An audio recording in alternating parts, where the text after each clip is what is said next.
welcome all of you to India Rural Colloquy.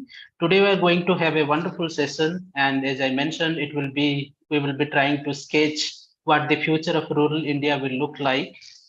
And all of us experience the complex and evolving dynamics of rural-urban transition in India and its impact on the rural habitats. The villages are rapidly transforming and transitioning from the characteristics of rural to urban. There is a growing number of census towns that we have experienced right now. The reality of India in future will be a large population under rural administrative and governance arrangements with urban occupational patterns and urban living conditions.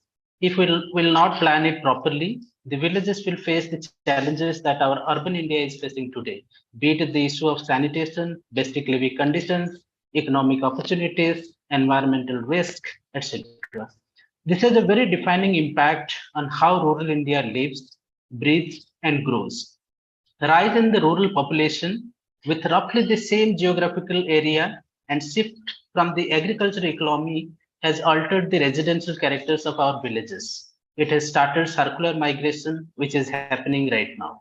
At the same time, with a lot of effort of the government and the public system, the infrastructure in terms of transportation, road, electricity, irrigation, financing, technology, everywhere India has progressed a lot. So it has also created a huge opportunity for the rural India to take the path of prosperity. For our villages to flourish, collectively we need to actually deliberate, design, and come up with a roadmap that sketches the future of rural habitat. In the conversation today, we hope to sketch the future of rural habitats and provide guidance to public policy and practitioners, those who are interested to work for the rural transformation. To take the discussion forward, we have esteemed panelists among us who have devoted much of their professional life in solving issues pertaining to rural India, designing solutions and practicing it, learning from it, and again bringing into policy aspects into whatever work they are doing for the rural India. So to start with, I'll introduce the panel that we have with us today. So we have with us the S.M. Vijayanan, who was the former Secretary, Ministry of Panchayati Raj and Ministry of Rural Development, Government of India. Sir has contributed to rural development, local governance, and decentralized planning hugely, and his work has been acknowledged widely. He has led the Kerala's people's planning and nurtured Kudumbashree, which all of us know is a highly successful SSG program in the country. And he was active in molding the Kerala Institute of Local Administration into an institute of self-excellence. As Secretary Panchayati Raj, he was instrumental in terms of introducing Gram Panchayat Development Plan, which has been scaled across the country. And today we are actually getting the benefits of that planning process.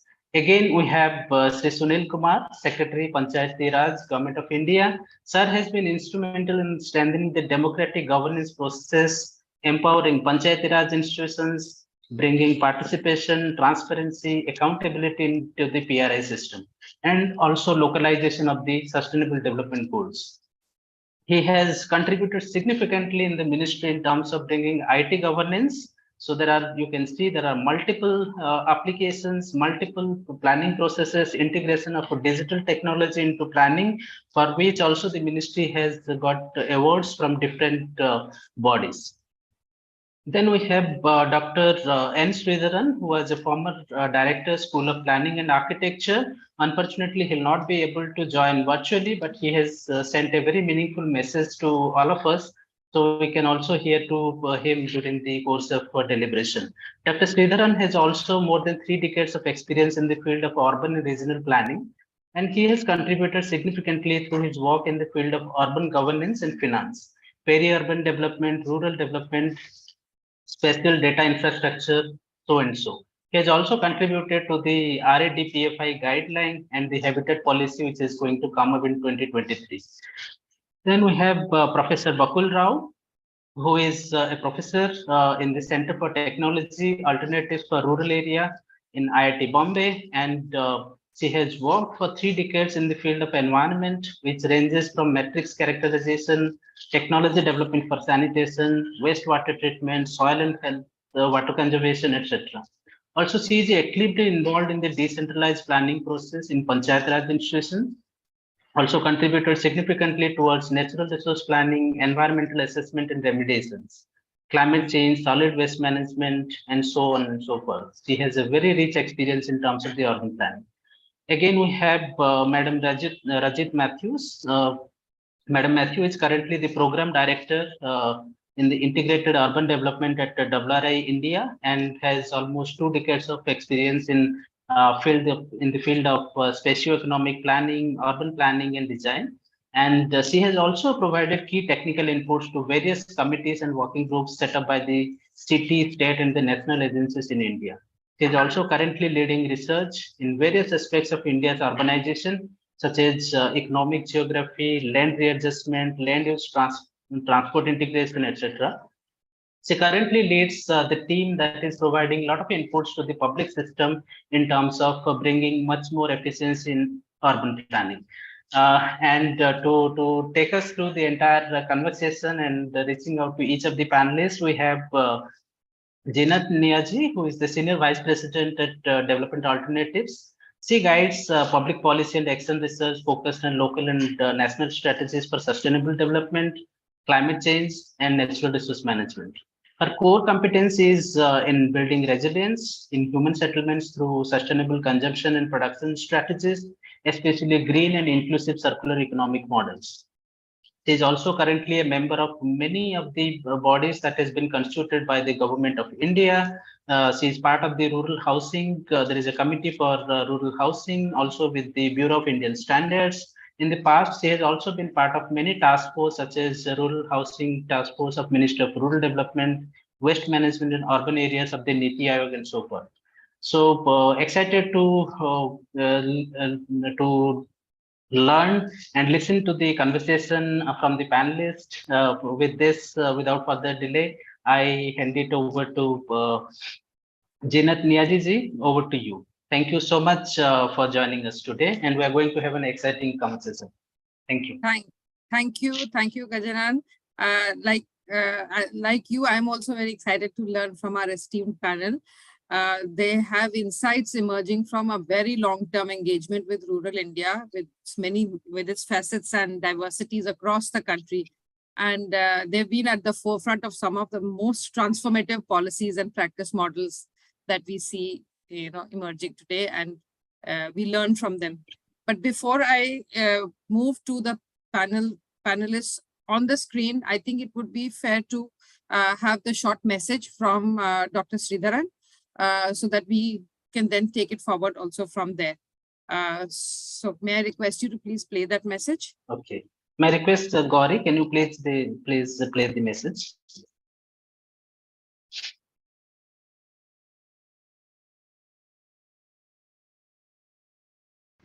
Good afternoon. And first, let me congratulate Neeraj ji for bringing in this India Rural Colloquy 2023, and with a focus on habitat for new India. I'm quite happy because it's something very, very important at this stage, because India is progressing faster, and we are looking for 2047 when we are aiming to reach the number 1, number 2, number 3 in the world in terms of economy, in terms of other parameters. Congrats to the organizers, and also try to bring in the best people in this particular area. Now I want to focus on a few issues which you can deliberate and come out with a conclusion on certain things which we can suggest the policy guidelines for the Ministry of Panchayati Raj, Ministry of Rural Development. One, the rural transformation will be accelerating with rural population, that is the percentage going down to almost 50% of the total urban population, total government's population, or say the total population of India, sorry. By 2047, 2050, the UN as well as the government of India has suggested the urban population will go up to 55%. In the latest World Economic Forum also they have quoted the urban population will be 45%. In that case, the rural population will go down to 40. The urban population has gone down to 55%, which means our rural population will go down to 45%. That's in terms of the total percentage only. That till the total population will be the same.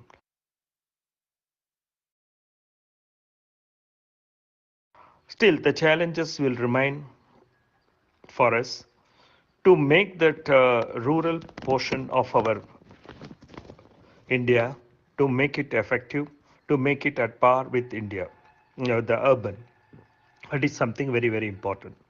The second part, which you have seen it, is also there is a shift which is happening fast, like in some of the well-developed countries. The agriculture has been now shifting to service sector, both across India and across in certain states. It has been happening. The service sector has been growing and growing and growing. That includes even the rural area as well. Within the rural area, where it is happening, most of the things are happening all along the corridor, okay, road corridors.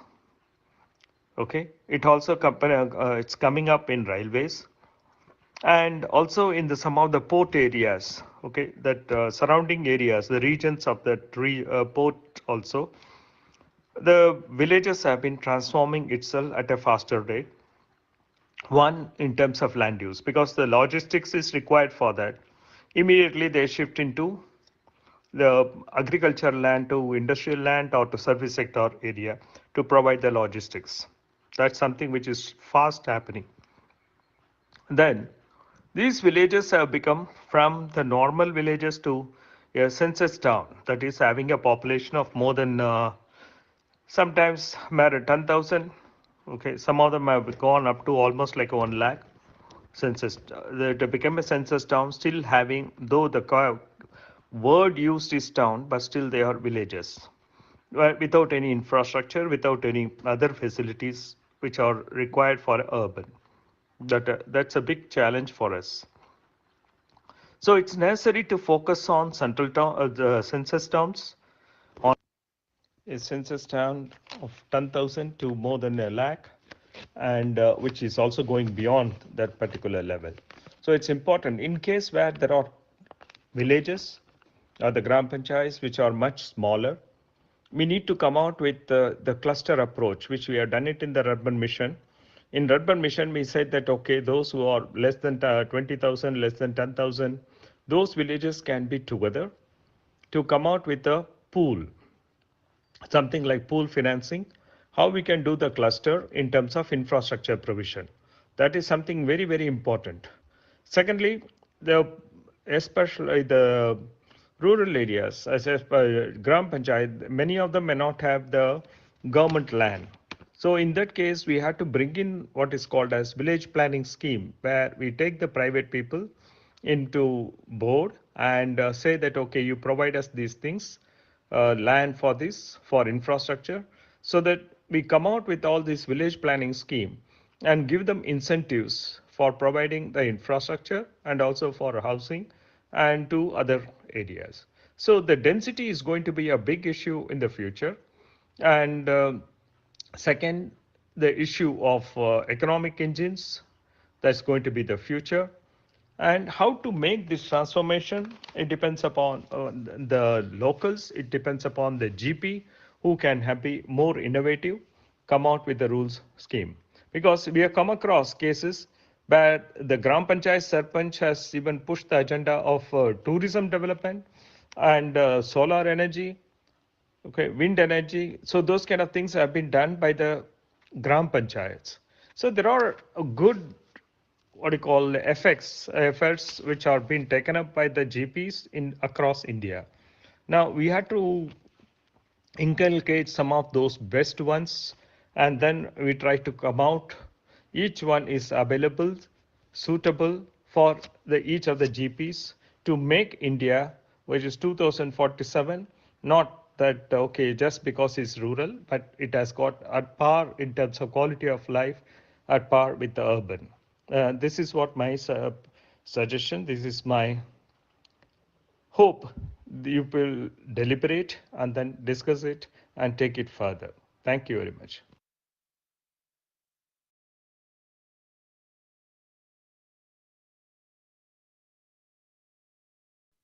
Thank you. That was a very thought-provoking message from Dr. Sridharan, and picking on what he just mentioned, and of course by the overview that Gajanan set for us in the beginning, I have a slew of questions for our eminent panel, and I'd like to place, however, a few concerns before the panelists, so that gets highlighted. So first, the reiteration of the current scenario, which is the nature of transformation. 53% rural by dwelling density, 69% by census, 74% by administrative arrangement. So, you know, we are looking at a very interesting transformation phenomenon to be overlaid with the emerging trends and projections. This needs to be overlaid for any futures discussion to happen. We need to understand this nature of transformation. In fact, we are informed, as Dr. Sridharan said, that by 2050, which is only 3 years after our 100th anniversary of independent India, that we are going to go into a 45:55% ratio of, you know, rural to urban. But we also know that a large proportion of this transformed rural to urban will be transformed villages administratively by census, but it will indicate a change in occupation patterns, increased dwelling density, as he mentioned, and significant land use change to respond to the infrastructure and occupational shifts. So the current rural habitats will be seen as either engulfed within or transformed to rural areas with or without urban services, with or without improved quality of life. And, you know, this is the concern that we have. Which way should we be directing to let these transformation happen, and so that they're not just at par, like he mentioned, with urban areas, but better than urban areas. So we don't have more of that. The second aspect that I would like to put forth before the panelists to connect with the questions that I would ask is that there is a slew of significant and overlapping initiatives by different ministries of the government, specifically RD and PR, and they will impact the future development of rural habitats in India. Some of this, Gajaran already mentioned, the Rural Area Development Plan Formulation Implementation Guidelines, which was set up in 2016, but was updated in 2021.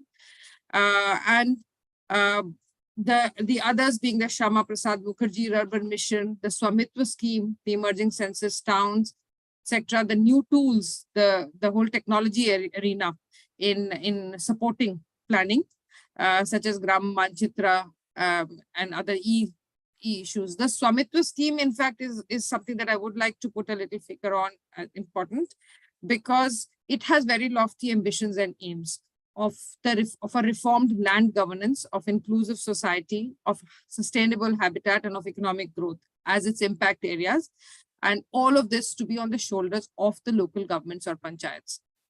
In response to all of this, BIS has initiated a process of standards for rural habitat planning and building. This is built upon the RADPFI guidelines, and these define some boundary conditions to be included in the next update of the NBC document. And I'm also very keen to understand how the ministries, both RD and PR, envisage the future and the process of transformation. I think both of these are important in the dynamic scenario where there is such a flux between rural, peri-urban, urban. There's a continuity of economic activity, mobility of populations, and you know, a kind of systemic interactions that are required both in space and in time. So my first set of questions really is to Shri Sunil Kumarji, Secretary Panchayati Raj, Government of India.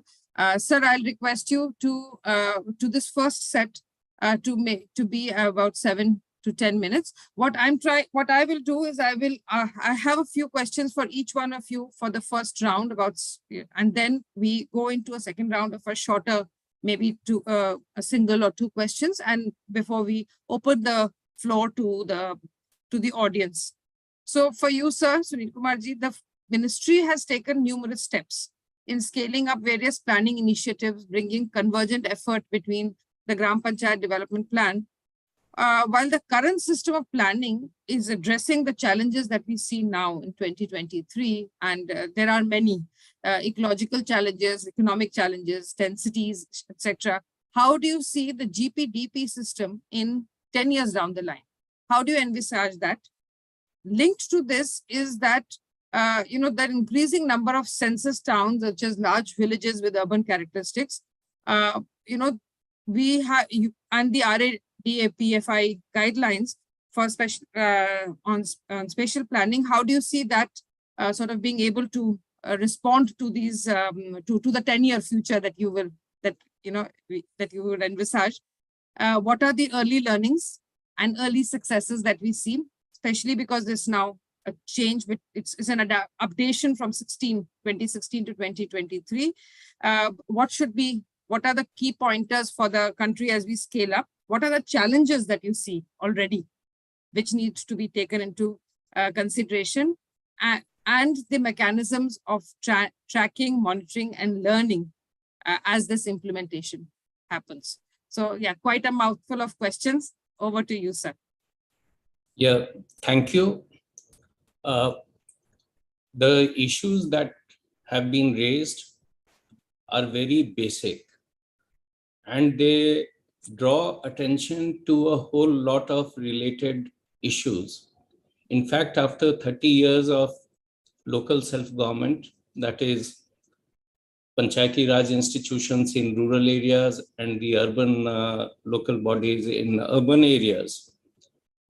Now, and the challenges that are there before us, perhaps time has come when we should be thinking over local self-government in a different light. Because this distinction between rural and urban, in certain ways, is more administrative and more in the mind as we go along. And this will increase, and this change is happening rapidly in the last 30 years, and it's going to accelerate as we go further ahead. Because the aspirations have changed, technologies which have come to the fore that have gone a long way in sort of making geographical distances virtually meaningless. And therefore, the administrative system, the institutions, they will also need to respond. As Mr. Sridharan mentioned, there are some census towns, that is with Panchayati Raj structures in place, which have a population of 1 lakh and above. Yeah. In Ghazipur district in UP, it has a population, and there the local people, they don't want to become town areas or municipalities. And you have a large number of panchayats which have population of 10,000 or more. And all these census towns, they are in effect showing all characteristics of urban areas, but we treat them as rural. So this rural and urban thing is more of a administrative way, what mechanism we are having in place. So in my view, and this is in my personal view, that now the time is coming when all of us need to think that we need to have very strong local self-government in place if India is to become a developed country, center, state, and then very effective local self-government, be it in urban areas or rural areas. And in my view, it may be a better idea if we have local self-government, strong local self-government for smaller habitations and for larger habitations, because there the challenges differ as the size of the habitations increases. But in terms of quality of service, quality of life, it should all be the same. It cannot be that because you are in rural areas, you should be satisfied with 18 hours of electricity or 20 hours of electricity. And if you are in urban areas, it should be uninterrupted 24-hour service. That change in mindset has to go. Whether you are living in a smaller habitation or in a larger habitation, the quality of service, the quality of facilities that are being provided should be of the same quality. That is, in my view, a sort of basic non-negotiable principle if India is to become a developed country 10 years down the line or 25 years down the line.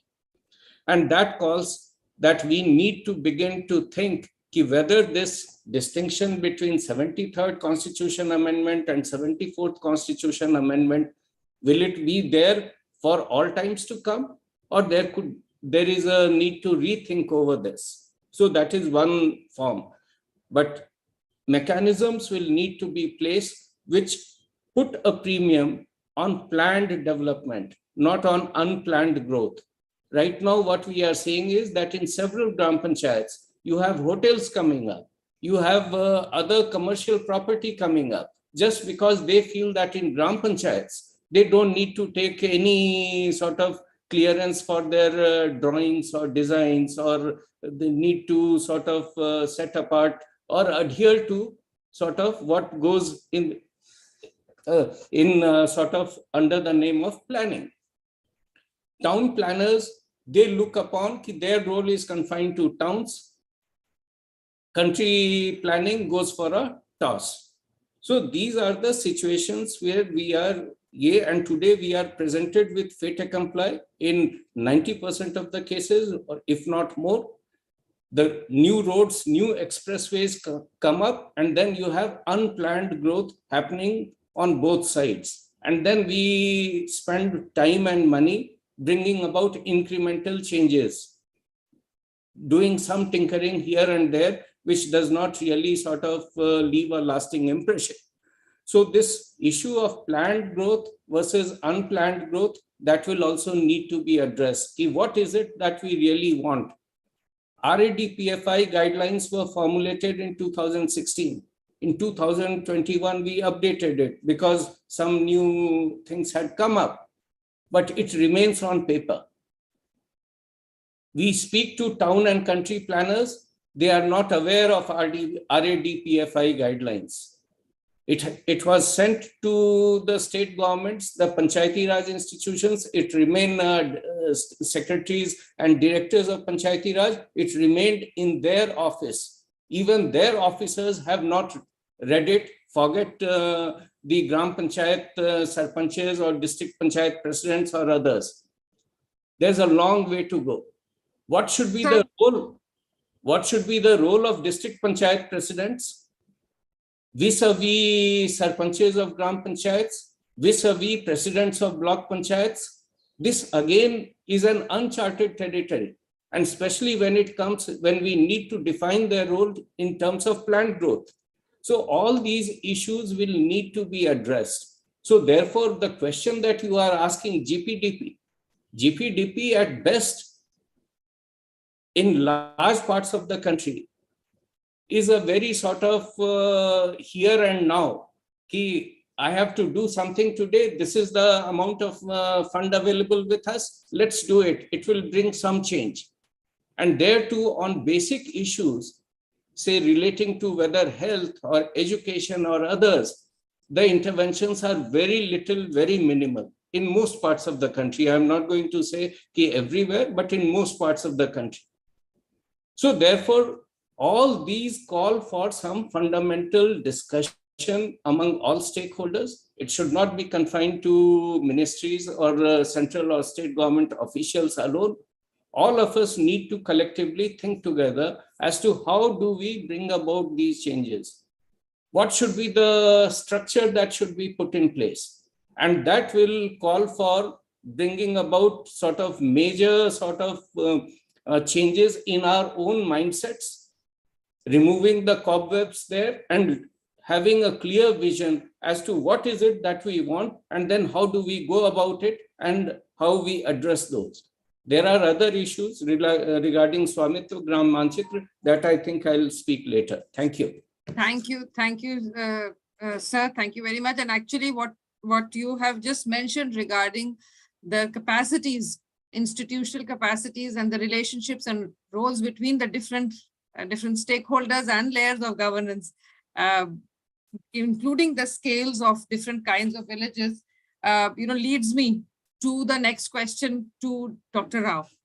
Dr. Rao, ministry is coming up with a new habitat policy. In this whole flux of rapid urbanization, or I'd say a continuum that is now emerging in many parts of the country, the requirement for stakeholder engagement, the blend of people-centric processes and community-centric infrastructure and services, how we obviously need, like Sunilji mentioned, capacities of the local governments. I will refrain from now calling them rural or urban, but local government capacities and the institutional capacities to carry this lofty agenda of, whether it's the RADFPI guidelines, whether it is the new habitat policy, but it's on the shoulders of the local governments.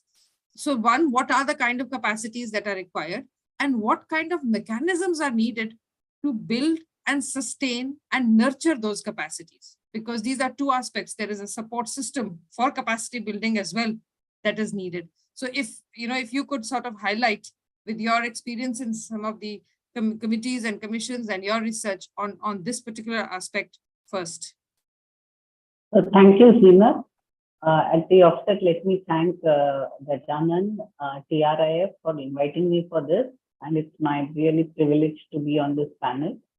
So, so when you say about capacity, we all know that the capacity, as mentioned by Mr. Sunil Kumar just now, that the capacity of the Gram Panchayat to do their planning process is still a long way, So we are aware of the capacity not being there with many of the Gram Panchayats to meet and to design for what is it that they want to aspire and they want to get. So that is still a long way away.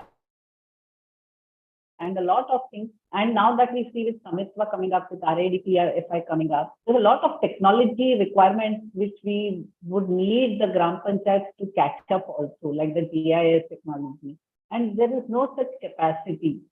So more and more, we would expect the Gram Panchayats to also catch up on the technology front, be it GIS or even database management, or even the ability to use different applications and understand for what purpose they are using. So we are expecting more and more from them. And whereas at the rural areas, we don't see much of the capacity being there. So one of the things is, the mechanisms which you talked about, what I see as an academician is that there's so much given in the RADPFI, like, RADPFI mentions about rural development assistance.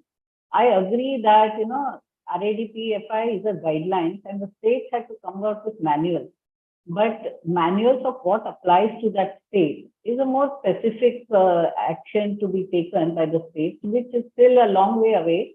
But the concept of having a rural development assistant who has some skill sets, finally, even under the Samitva, the GIS and the spatial things will be done by agencies and given to the Gram Panchayat, but they have to update it. So that capacity, one of the mechanisms is, of course, through the rural development assistant who have knowledge about rural development. So it's not just like a planning thing, but the rural development is slightly different from urban planning in the sense, even the courses are very less in the country. So even colleges and institutes need to build up that capacity to get into decentralized planning and rural planning exercise. So there's a lot of even colleges and educational institutes to come out with capacity to even train the youngsters to get into this. So one of the scope is the rural development assistance. If a cadre of such people is established and trained well, who can help in. So a lot of data entry is done by the Gram Panchayat, but data analysis, and is hardly done by the Gram Panchayats or at the state. So that is one area. The other mention, of course, in the GPDP is about the Unnat Bharat Abhiyan, the requirements under which colleges have to work with various Gram Panchayats. So use of them for monitoring and evaluation is mentioned, but how to enhance that roles, like even educational institutes who want to do applied research. This is a big area, and I think there is interest across institutes, at least with Sitara, where I work with. We usually go into and work with the agencies. So Unnat Bharat Abhiyan is a good initiative to get, but how to engage more through that, if something can also be brought out by the government so that a dialogue can be established between the colleges. A lot of things in monitoring and evaluations can be done through educational institutes. And that's one of the mechanisms which we can build to, for the, to check the progress as well. So one is capacity building, establishment of a cadre, and of course the role of institutes in developing courses, developing a set of youngsters who can work in this area. Thanks. Thanks, Dr. Rao. I think as we look at these very formal processes of or relationships between academic institutions and local governments to look at, the sort of understand the planning process, build their capacities, handhold them if required.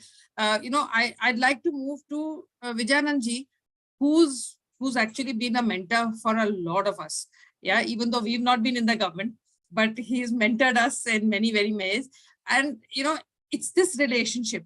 So one question that I have for you, sir, is, this whole transformation is, that we see in your view, if you can sort of touch upon the three specific aspects of transformation in the social, cultural, and in the economic trend, and in the relationship of these settlements, of the transforming settlements with their natural ecological systems. So social, cultural, economic, and of course the natural ecosystems. In order to accommodate these trends, what shifts and improvements do you see, even in the current, not yet so implemented guidelines of planning? So even they seem to be, sort of falling short sometimes, even if they've not been implemented properly. So that's fully. So that's two questions for you of the type of shifts and the changes in the planning framework itself. And the third, which is a connected capacity question that I would like to put to you as well, is in the planning, management, and regulation of local governance, so that governance can be more adaptive, flexible to this change. How would you see empowering the local government so that we see local governments being able to change? So if there is that, that's two big sort of broad questions, but I have two more, but if you would sort of put your pointers to these. Thank you, Seenat. I'll quickly run through. I mean, it's actually Indian history over the last 75 years. Very impressive achievements in the physical quality of life. That has to be, you have to start with that, which was I'm not explaining. But when you look at human development, which is the foundation of development, it's not that impressive. Education, yes, we are in schools, but skills and employability, still long way to go. Health, yes, communicable diseases have come down, longevity has increased, but we have the non-communicable and the new communicable diseases, which affect even a developed state like Kerala. And longevity, is it a dividend? It is a dividend. It's the one indicator of total development is longevity. Forget all other indices. But then we are having new challenges from a health, social point of view. Nutrition, yes, food self-sufficient, surplus, exporting, but new forms of malnourishment, micronutrients, going to the cereal domination and unhealthy foods, obesity. Obesity is affecting even the poor, which started in US, now is coming to India. Culture, yes, is the social capital coming down in rural areas? In spite of SHGs, it's a big question mark. You're seeing in certain areas. Growing individualism is not bad. Youngsters are no longer the collective types which we were while we were in college, but they are altruistic, perhaps more, less hypocritic. So it's happening more in urban, also in rural areas. But something which saddens is they imitate the urban, who imitate the West, whether it be dress or even your preferences for music or consumption, it goes. Family, yes, it's obviously we know it's nuclear. We take greater care of children. That male preference is coming down, albeit slowly. But what is the attitude to elders? Has it changed for the better? I'm not very sure. Women, yes, literacy, not education. Mobility, almost everywhere. But real empowerment in terms of protection from dowry and harassment and all that, it's still away. We have started and it's going. I don't want to comment much about religion, but somehow I feel there's a lot of retrogression. When we were young, we used to talk of ecumenism. Now it is adversarialism. And we seem to be worried more about other people's religion than our own religion. I stop at that, not go further. And politics also, I don't want to discuss much, though it's part of the social, but we move away from development politics into other kind of politics. So, and yes, a very important recent development, maybe 20 years, the rights. They are very, very important. So gradually getting into the rights consciousness, right of city, right of habitat is also coming. But positive development, which from the futuristic point of view, are the SDGs. I think my next question may relate to that, so I will not get into it. We have 86 lakh SDGs. It's a huge social capital. And something which we have been talking about, rural governance. It's not equivalent to, let's forget census towns. You are going to have panchayats. You have to strengthen panchayat governance. There's no point in talking that India will be 55% urban. India will be 65% panchayats even in 2050. For various reasons, people don't want to change panchayats too. And our town panchayats and small municipalities have been veritable disasters. So nobody will ever try to say that. So we have to be very careful, especially planners like you, when you are saying that we are going to be 55% urban. No, we are going to be 65% panchayats. It doesn't make any sense. So panchayat governance, local governance, and we have ignored governance completely. Even in 91 reforms, which are very successful, we ignored this. So that is thing. Then some general thing, rural is not homogeneous. While I tried to present a balanced picture, the SC, ST, they are far behind, especially our tribals and particularly the PVTGs.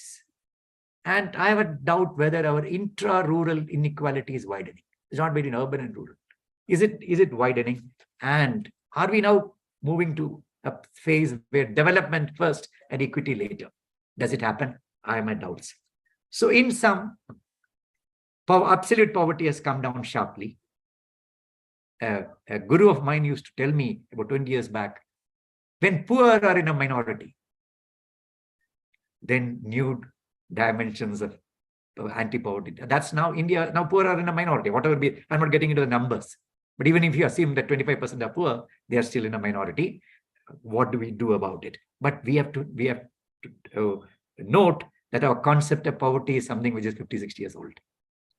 So we have to rework. It's a social construct. It's not an economic construct. So the social construct of poverty is something we do. Yes. And a lot of improvement. Is it commensurate with the expenditure? I'm not very sure. And certainly it is less than the aspirations. We're all talking about aspirations. The development we achieve is less than the. So one line about what to do first. People don't want to leave villages. Take it from me. I've not only the Kerala experience, everywhere. They want better facilities in villages. So, and that requires multi-level planning, which we are forgetting. Maybe there's a bottom-up first, but there's multi-level going up and down. That is what we started with, but we forgot after the first 10 years or never tried it. And planning is now negotiation. It's a little more data-based, or at least participatory database, where people understand certain things. Now, if it's all flying about, everything is in the web. When you tell the Panchayat, go, you have a WhatsApp and you this thing, but you can't. You really have to sit and discuss and this thing. And now, socioeconomic planning plus ecological planning. I think you hinted at it. That's the need of the other. If one can't, one will go against the other. And spatial planning, we have been talking about the guidelines. I was instrumental in initiating the first committee which started looking into. But the idea was you will have a country planning act. It is statutory. It has a lot of enforcement. There's a lot of regulations, restrictions. You can't do it through a guideline. You're restricting certain freedoms which are given by the Constitution on property. So that is something which we need to do. And the last point is, I don't know why we didn't do, even Durban was a grand failure. Before that, Pura was a failure. If at all we want to develop rural areas, go to Dr. Abdul Kalam's idea. I was taught by Professor Indaresan personally, and later I interacted with Dr. Kalam himself on what is Pura. It is just converting the small village of India into a catchment area with viable size of 25,000, 30,000, then 30,000 links with another 30,000. And that is urban with all the connectivities, physical, knowledge, technology, finance connectivity, economic connectivity. And now I would add natural connectivity, which Dr. Kalam did this. So with these connectivities, they develop. More services come in naturally. Even the market will bring in more services. That is the spirit of Pura. I tried my best several years to convince people. People refuse to understand this. It's not a spatial planning concept. It's a very, very big agenda for the future. Thank you. Thank you very much. And if you do Pura, Sunil said, GPDP is here and now. Pura is here and now and for the future. Thank you. Yeah. Thank you, sir. Thank you very much. I think thank you for painting a very candid picture of India today. We see and we are sort of so happy with the changes and the achievements, but we sometimes put the cons of that process under the carpet, and it's important to face the reality to be able to deal with it. I also take very strongly your emphasis on the social construct that is there. In fact, also the fact that there is a new social ecological contract that people and governments would need to sort of get into through these processes, and that planning is a negotiated process, and it requires, therefore, negotiation means that you have to have people on the table on all sides, no longer a two-sided table, but a circular table, and you need different people on that table going forward. And when both Sunilji and you have hinted on the quality of life that we are looking at, on the shifts that we're doing, and the natural, and you specifically also mentioned about nature that we need to bring in. And I'm going to ask Rijit, and my next set of questions on the studies that you've conducted, Rijit, in urban and peri-urban localities, and related to the changing trends of employment and other sectoral trends.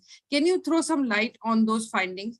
How do you see these villages that are changing, and what patterns did you notice? Did you see different patterns in different parts of the country between eastern, central belt of India, south and north? Do you also see a changing relationship between people and nature going forward in that? So that's my first set of sort of questions to you before I come to the next set. Thank you very much, Zeenat, and thank you to TRIF for having me here. Since I come from sort of a reverse lens, urban to rural, coming from the urban domain, we've started assessing the interrelationships. And this is what we found very interesting. There are complex interrelationships between core areas, peripheral areas, and rural regions. And one of our study areas, for example, was the Delhi NCR, 55,000 square kilometers, multiple cities, thousands of villages. So we studied this area, and it revealed, many interesting findings for us. One, of course, like many large cities, and this is whether it's a Delhi, Mumbai, Bangalore, etc., you are seeing a decentralization of jobs, moving from the core to the peripheries and even to the rural regions. Big investments are coming in the peripheries. So that is changing the profile of areas in the near edges of cities. That's one part of the story. Second is, it's clear that the employment is still in the rural, sort of agriculture and allied activities. The NCR, for example, shows more than 50% of the jobs is in rural occupations. However, their contribution to GDP is very low. Like the last economic census that we saw, it's about 4% contribution to GDP, despite 50% working in those areas. And the reverse you see when it comes to services sector, right? Like when you come to core city areas, whether it's commerce, trade, IT, ITS services, they hire very few people but dominate sort of the GDP. So obviously there is a preference to invest in certain areas and not in others, despite other areas clearly providing the employment, and keeping people, sustaining people. So I think that's one clear area for us to think about. How do you look at regional economic integration? All areas cannot produce equally in terms of economic outcomes, but they can be integrated. So that's one sort of idea that we need to figure out better. Second, in terms of interrelationships, yes, the urban areas are huge consumption centers. We're seeing interesting policies in the Delhi NCR.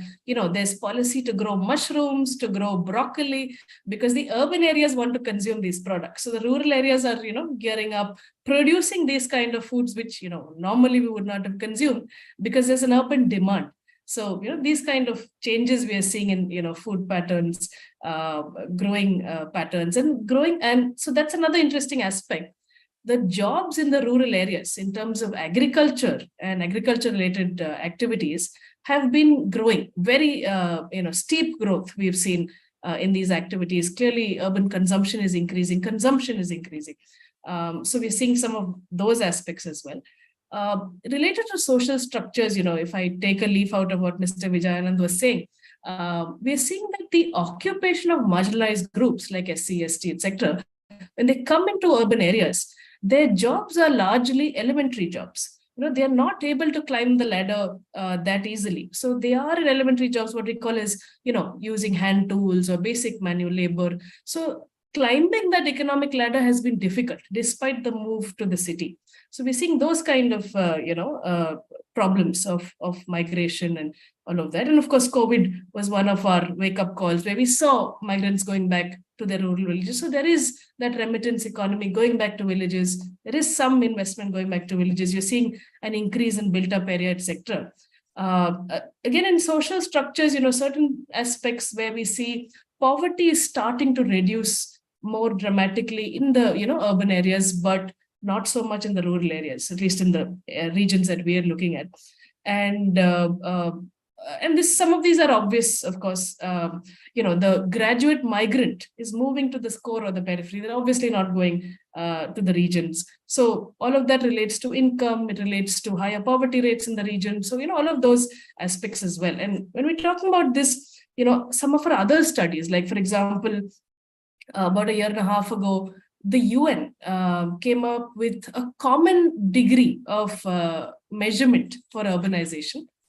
Because, for them, it's a global measurement. They want to see, our countries comparable. Is there a harmonized method to look at urbanization?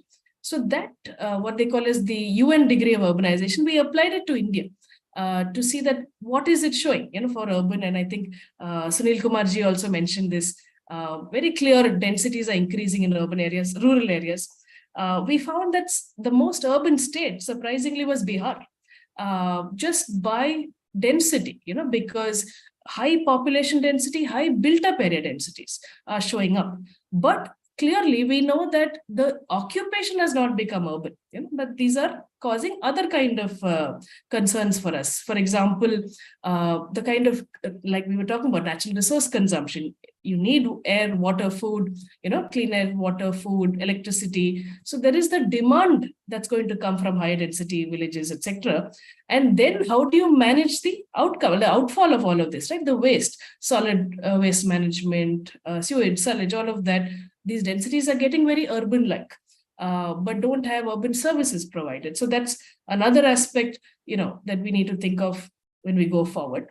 That's probably a hook to also understand that, since our census is just underway, census 2021 is going to starting now. Can we continue with this sort of rural, urban, black and white binaries? Should we start looking at categories like urban density with rural, occupation? So that kind of categories also need to come in. So you know how to act on these areas rather than call them as rural or, census towns, etc. Some of our studies, this is at WRI India, where I work, we're seeing census towns. Interesting, again, hooks to give us some ideas on how to manage all of this going forward. We're seeing about almost 50% of census towns are located in the peripheries of statutory towns.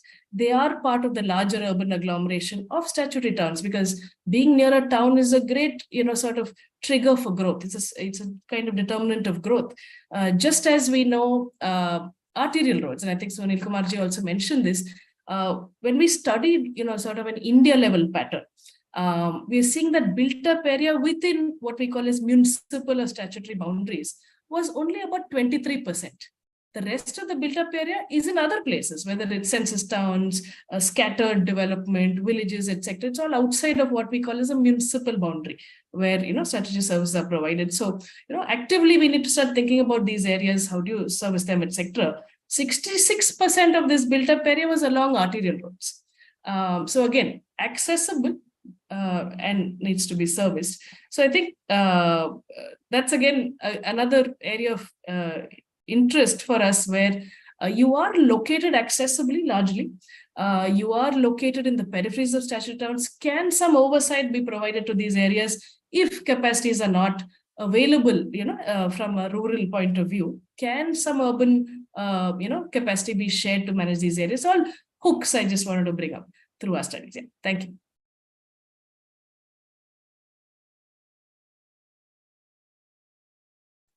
So thank you, Rijit. I think very interesting pointers. That brings me back to Sunilji. Because you speak about that whole connectivity, you speak about these new categories that seem to be emerging with no sort of institutions and governance sort of oversight yet on them. And yet we have, and you also lead to the whole economic activity pushing this and driving this thing in large infra and economic growth on that space. So I have 2 or 3 sort of connected questions, Sunilji. One from an economic strategy perspective, but it's connected to the Samitva scheme. So the Samitva scheme has extremely ambitious targets on, or at least impact areas of land regularization, governance, economic growth.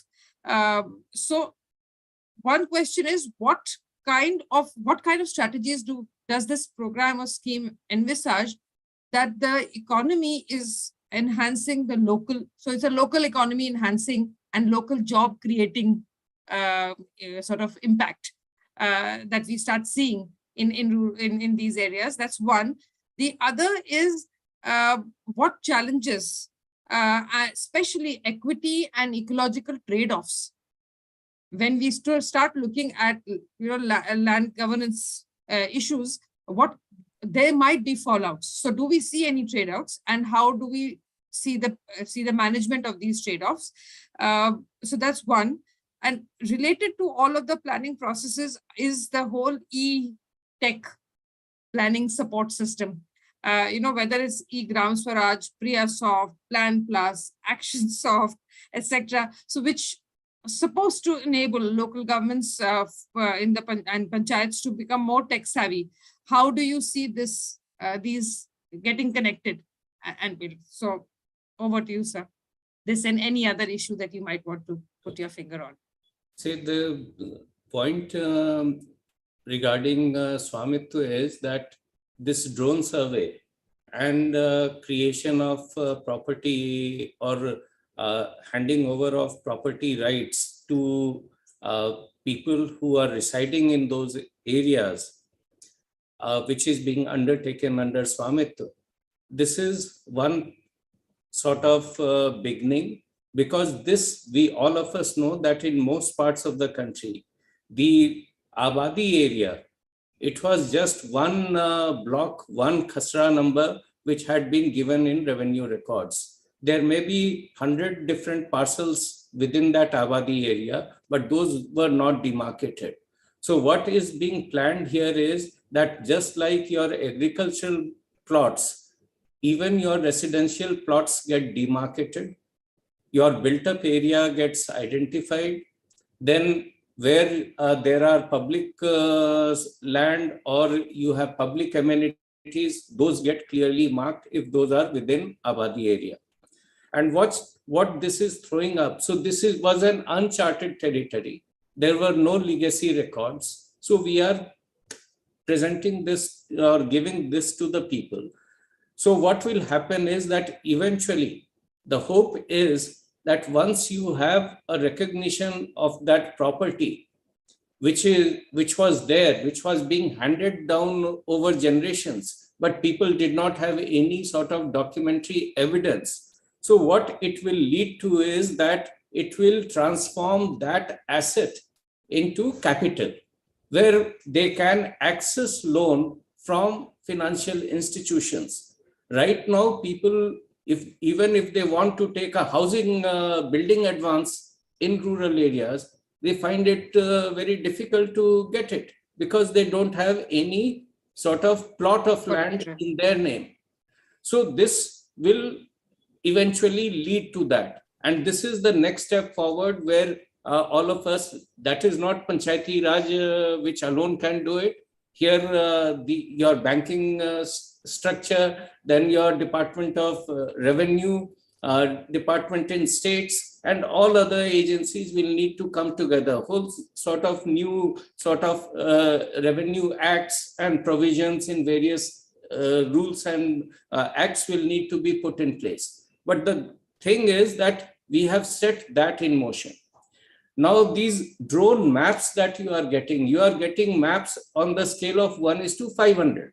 That is 5 to 10 centimeter accuracy. Now these high quality maps, we are integrating of the Abadi area. We are integrating it with Gram Manchitra. On Gram Manchitra, the rest of the map is on a scale of 1:10,000.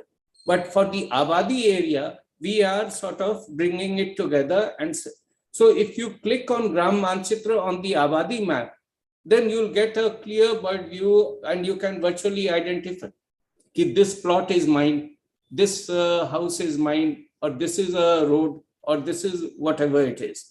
So that will have tremendous spin-off benefits for planning process, what exactly needs to be done, where are the areas, say, just take the case of street lights.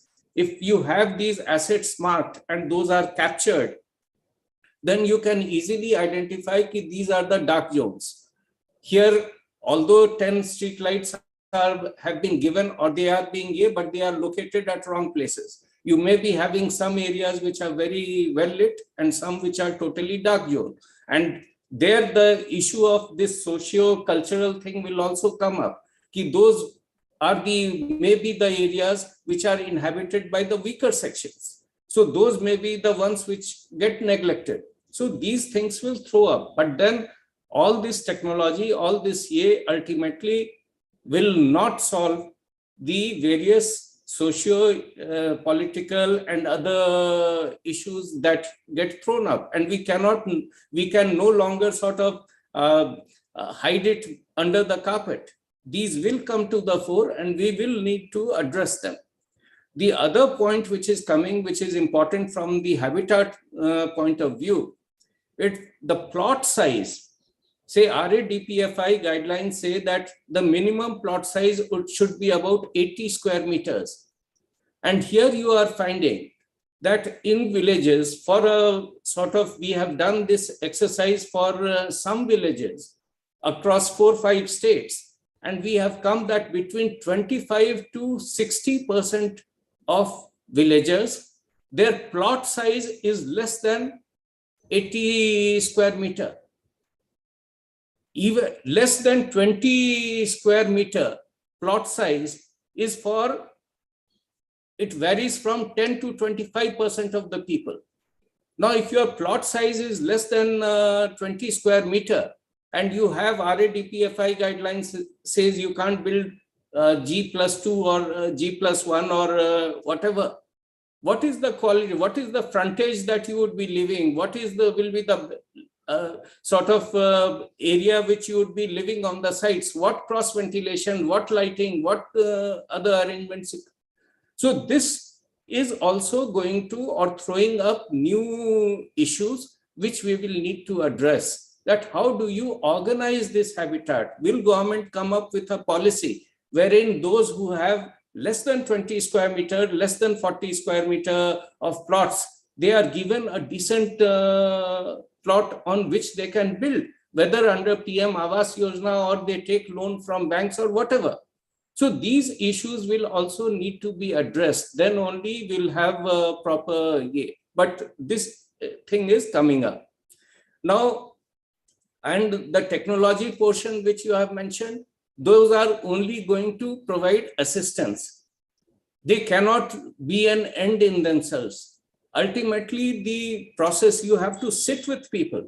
You have to present before the Gram Sabha or the Panchayat.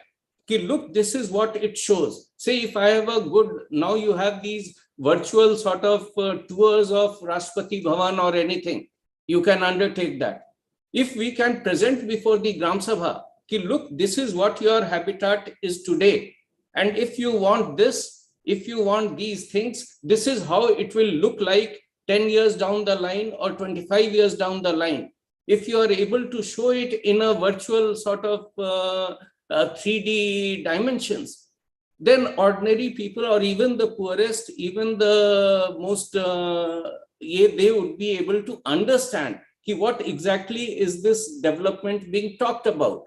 So there, if we bring technology to the people, present it before them in a manner which they can understand, and not for officials or people in institutions who are making those plans and thrusting it on them, that it will be real strengthening of local self-governance. So these are the challenges before us. I don't know whether I have covered whatever points you had raised, but then I briefly, this is what immediately comes to mind. Thank you. Thank you. Thank you, sir. I think you've more than sort of enlightened us on this, and also, of course, raised many other issues. You know, every aspect leads to new questions. And I'm going to actually take this point to go to Vijayanandji again, because you talked about the processes of coming down on the ground, sitting with the people for making technology accessible to them, for planning processes to be accessible to them, planning tools to be accessible. You spoke about the mapping through the drones, and the question that arose in my mind at that point was, what of encroachments? What of conflicts on the ground? So that is a reality that we will have to face and can only face when we sit on the ground. And that's when we sit on the ground is where the panchayats, the CBOs, the SHGs, the various partnerships, the collaborations on the ground start to matter. So with that convergence of different PRI, CBO, LA needs to be addressed, then how do we see that process emerging? What are the critical steps required from these institutions? What are the partnership frameworks, that we see across these different kinds of institutions? That's one. The second is, any kind of spatial planning will have to recognize the geoclimatic diversity. It also has to recognize the socio-cultural diversity, the legal jurisdiction type of diversity, and that diversity is critical for sustainability. So the second question, Vijayanandji, is how can these planning processes ensure that there is flexibility? Because when we do make large schemes, they become sometimes written on stone. And so how do we have that flexibility to respond, innovatively to the diversity? So both relationships and partnerships and diversity in the processes. Yeah, about the big convergence between panchayat, the community-based organization, basically SHGs, and the local administration. Actually, it's been a major leap in policy. And I was very happy to see the Ministry of Panchayat and Ministry of Rural Development sit together and develop this SHG Panchayat convergence partnership. which was resisted for a very long time, accepted in principle, but not implemented. But now finally it's coming through. So there I find it is only the partnership between the Gram Panchayat and SHG. There is no the local administration is very outside the system, practically everywhere except Kerala and maybe one or two other states, where the local administration has been partially or fully brought under the local government or the Gram Panchayat. So it's still outside this, which is a major deficiency. Now, capacity for this partnership. Yes, you need minimum human resource for the Gram Panchayat. This is simply not there in 80% of India or 90%. So we hope the 16th Finance Commission, which is giving so much of money, would earmark something for HR. And what HR is required, I request all of you to read Sumit Bose Committee report, which is on the website of the Ministry of Rural Development. Then, because of this SHG partnership, you have the concept called community resource persons, who can really service. For example, the audited accounts of Kudumbashree are audited by an enterprise group within Kudumbashree called Kudumbashree Audit and Account Service. It's called CAS. So you can form groups, which are enterprise groups, working with the panchayat to address many of their HR and other issues. Then many services can be provided by social enterprises organized by the SHGs, whether it be health or solid waste management or maintenance of water supply and all that. Then, of course, what was mentioned is, which we have not used, the Unnat Bharat Abhiyan potential is been going round and round. It has not been used, to my understanding, anywhere, except some IITs doing something. But this is very, very important. And the whole NGOs supporting panchayats is like technology. Yes, as was mentioned by Sunil, it's easy. You can take any technology to them. But a big problem I found, even when I was here looking after Narega, is that I can find out which worker is doing in which panchayat of Chhattisgarh now just by this thing. But the Chhattisgarh people and the panchayat people don't know. Technology is not for local use. Technology is for us. It's being too centralizing. It can be decentralized. It can be both centralized and decentralized. So decentralized technology is not easy. Centralized technology is easy. Then I was asked the question, intent. Yes, capacity, technology, but is intent there? Intent has to be political. If you want these people to come together, unfortunately, barring very little sparse thing in the late 50s and mid 80s, there has not been any discourse on decentralization, on power to the people, a political discourse. If you look at the content analysis of government pronouncements, which will come in the president's address and the budget speeches, local governments will not figure even in 0.0001. If you take media and academia, it's not there. So without this, it has to be, it will not work. So that is there, but you can't create it. But I would call as is where is decentralization. My friend Regu used to call it decentralization by stealth. If you go through, I've even analyzed scenarios like Bihar and Jharkhand. What powers do panchayats have officially? They have substantial powers. Now you can't expect more. Try to use them. Do their responsibility mapping, and where they are provider and they can be coordinator and facilitator for a larger number of things. You don't need anybody's permission, and you don't need anybody's permission for them being a demand raiser with higher authorities. So just as we say the collector has a lot of position power, panchayats have a lot of position responsibilities and position power. Just because they are panchayats, people don't know their technical power. They know they are panchayats. They have been there for years and centuries.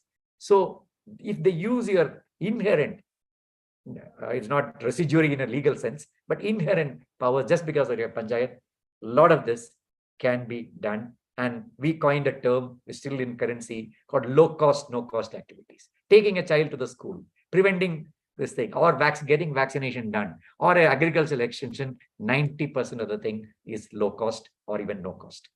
So unfortunately, the accent on expenditure, infrastructure has taken away our capacity for low cost development. So this is very, very important. And the local authority should report to the panchayat. Now, you can't force it. Simply, I don't think the way things are, it will not happen. But there's a halfway system.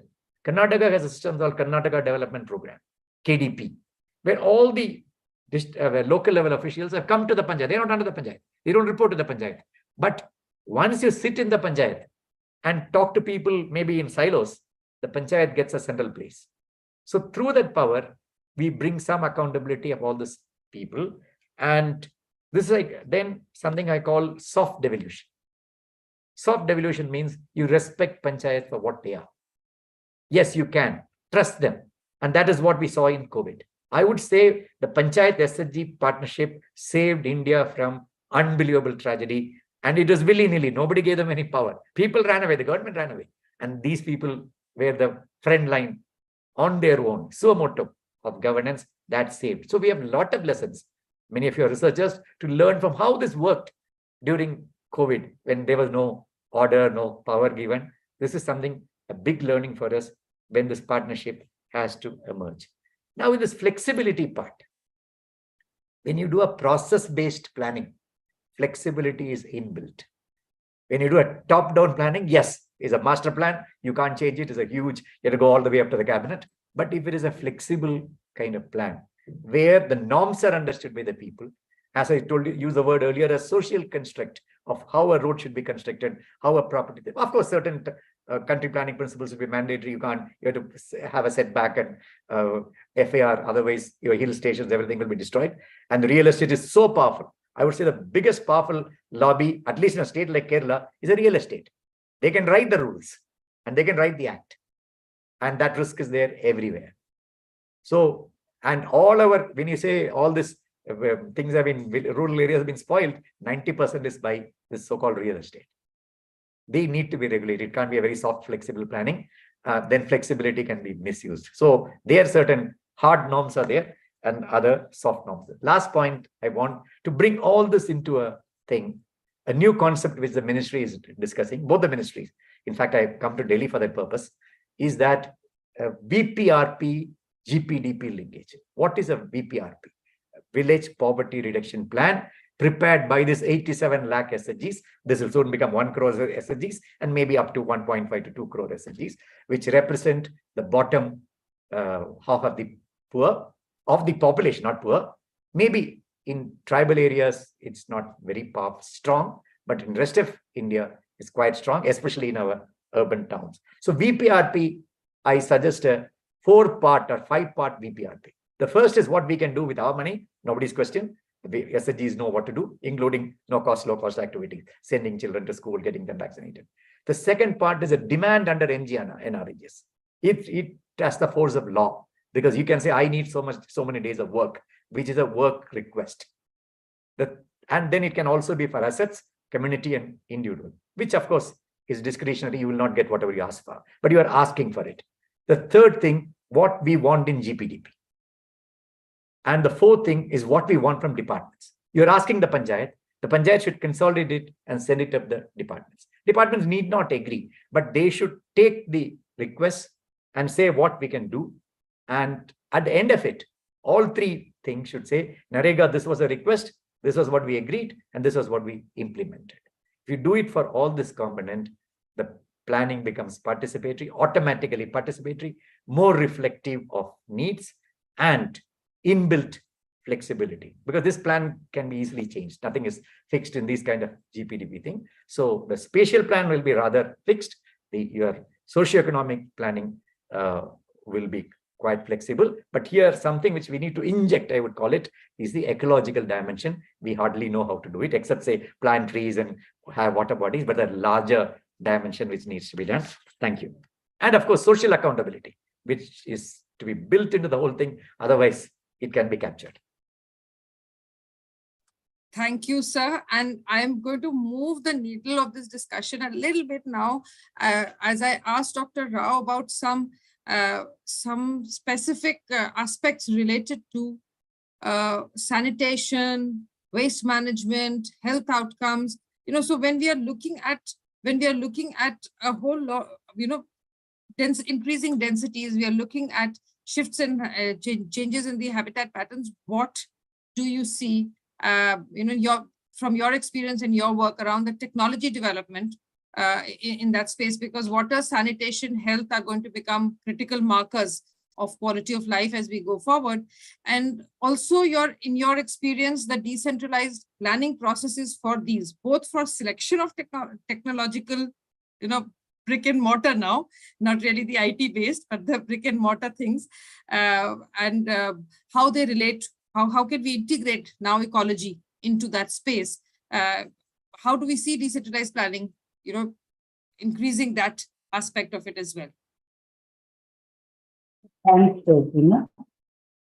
So I would like to start from what Vijit said about, the villages. You can't distinguish between a village and a town and say that this needs something and this needs. If you see, everything is in transit and in a process of change every day. So especially in the sanitation mode, we saw that either give pit latrines or, have an UGD for large systems. Designs for these villages, they are large villages and small towns don't exist in India, even designed for sanitation systems. What type of, we have talked about small bore systems or decentralized sanitation systems, but we don't have many, examples to showcase what happens. The manuals which are there for sanitation especially are for large cities, which cannot be used for small towns and large villages. So you need to relook at the whole design. So that's what we have tried. And any of this water supply or sanitation, they're always a step function. You design it, they are over designed and they reach a state where they become under designed and then you go for a new system. So the thing is, how do we transit slowly in sanitation, especially from pit latrines to, addressing fecal sludge management, to maybe once the place grows big into becoming a city or very high density, going in for underground drainage system. Even in the villages or even in the towns, you'll always you'll have the core of that village needing systems which need a drainage, which need underground drainage systems, whereas the periphery is much loose. You can have decentralized planning. And there are no technical documents available right now to even design such a thing.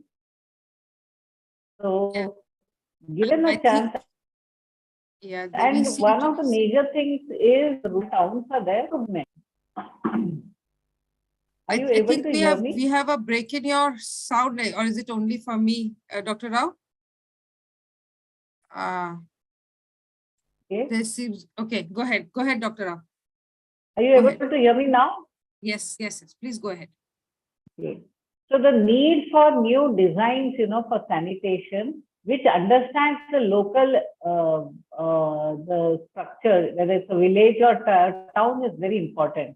How do you graduate slowly from pit latrines to, having fecal sludge management done is very critical. And those designs actually, it's not, there is nothing which we don't have manuals which actually tell about this. That is one thing. The other thing is the Manachitra program, which actually links the Samitva and the Manachitra. Actually, there's another aspect to it, that it is not just, you can look at, can we scientifically design these solid waste or even sanitation spaces which are required. If we usually require scientific land, design where these can be located. With this type of spatial map, there is an opportunity to actually put them into places where, allocate land for such services which is needed. Yeah. So. Yeah. Thanks, Dr. Rao. I've been informed that we are rapidly coming to the end, but I have to probably I'm going to pick up a question also from the Q&A and connect it to what I would like to ask Rijit also. This is really about the migrants moving to cities for better opportunities.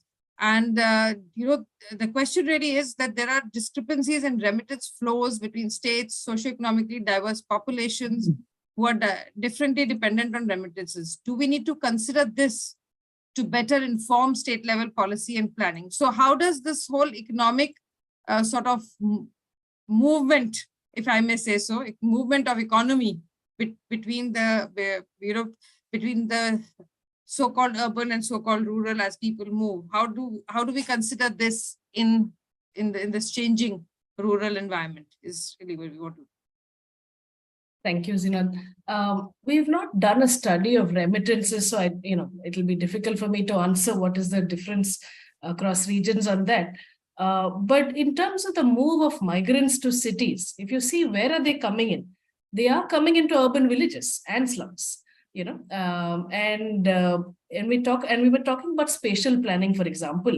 And one of my closing comments now would be that only spatial planning is an insufficient tool to look at urban villages or villages themselves.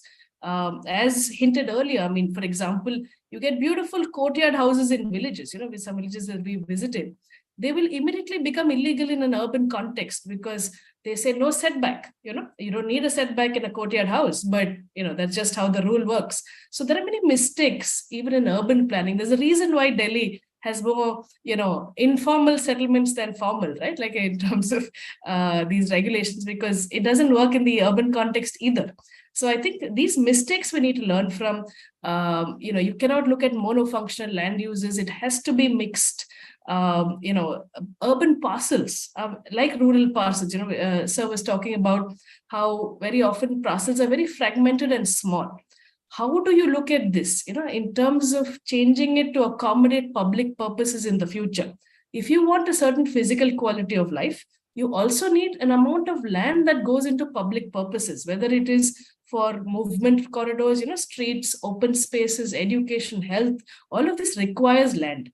And we've seen in the process of Delhi, villages had this process of chakbandi, very similar to the urban, how we do urban extension, we do the town planning scheme. It's a way of pooling land in a way that you release land for public purposes. The same can be done in villages. We've seen it done in Delhi, very interesting processes. We've seen, little fragments of parcels owned by a particular family, given to them, consolidated in one place.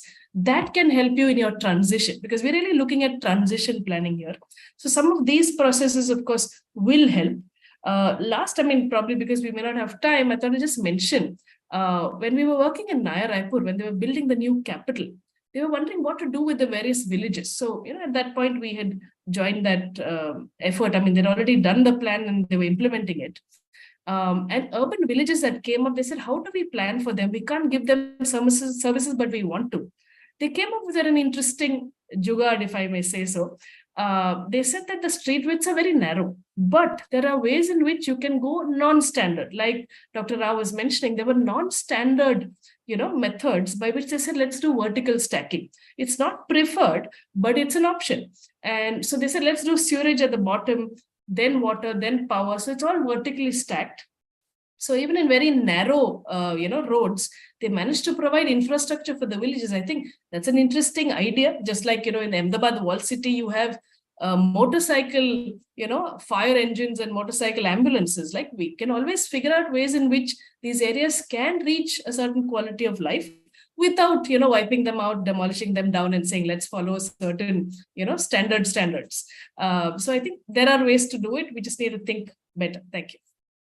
Thanks, Vijit. And I think as we are coming to the end, I would request two things for all of you panelists to give an eye on the open questions in the Q&A box. If there's something that you would want to comment on, but we have a minute each, literally, with one sentence plus. And when I say plus, not more than one more, to highlight what you feel is for you the most critical thing that must be prioritized in a new habitat policy 2023. What is that one aspect in your view that must be considered and worked upon? So I'm going to go the way I see all of you on my screen. To Vijayanandji first. Yeah, just one word, a participatory Pura with an ecological dimension being included. Except that word Pura sounds a little bit like Weizmann's burden. We have to that we provide urban amenities there. We will provide amenities which you need. That's all. That's my only. Fantastic, sir. Thank you. Second on my screen is Rajit. Rajit, most significant. If we see urban centers as centers of great wealth, they're also centers of great waste. So I think if we can share the waste with rural areas like we do in terms of landfill and all of that, we should also look at sharing the wealth. Thank you. Great. So wealth sharing. But Dr. Rao. One thing which I would like to say is about sustainability. We have achieved the open defecation free status. Yeah, but how to make it sustainable, you know? How to bring in sustainability? We have Jal Jeevan mission, but how to make it sustainable for long term? Sustainability is one thing which needs to be looked into in the maybe the policy thing also, and of course it should be percolated down to the guidelines and even the scientific manuals. So yeah, how do we sustain these? And how do we sustain what we have achieved? Absolutely. So what kind of management systems and capacities we would have? So fantastic. I think we are getting to probably a very, very critical list that can be compiled. Last, but definitely not the least, on the hot seat, Sunil Kumarji, what is it that you would root for? For the housing policy, the habitat policy, I shouldn't even say housing, habitat policy going forward? I think active partnership of all stakeholders, that is not leaving it to the departmental or government officials alone, involving all sort of potential sort of supporters, people who can support the local community, the panchayat, to realize their goals. So getting everyone together, discussing and finding solutions to their problems, not something which is decided somewhere else. So that would hold the key, and putting in place strong governance systems which are capable to sort of transform the desire of the local community into reality. Thank you. Thank you, sir. I think we've got the makings of what we've been calling a new eco-social contract, which is between peoples and their governments and all the stakeholders together. So we see participation and a participative PRUA with an ecological, angle to it, or an ecological base to it. We see a shared economy. We see regenerative, we see shared, we see sustained management systems, and we see that reflected again in getting all participants together, all stakeholders together as partners and co-creating governance and planning solutions. So I think that's fantastic. Thank you so much. I'm going to hand over back now to Gajanan. Back to you. Thank you so much, Jinath, for the wonderful conversation and the way you have put different issues onto the table. And also, I'm very thankful to all the panelists, those who have spared their time, have come from their busy schedule, but have placed a lot of insights and thoughts before all of us to work upon. I have made a note of almost around 30 to 35 different suggestions which came from the conversation. I would be happy, and from TRI again, I thank each and all the panelists. We'll be also reaching out to all of you for taking your further support in terms of coming up with a suggested note which can become the part of the habitat policy for 2023. With this, once again, thank you all of you, and thank you so much. Thank you, Gajaran. Thank you, everybody. Bye. Bye. Right.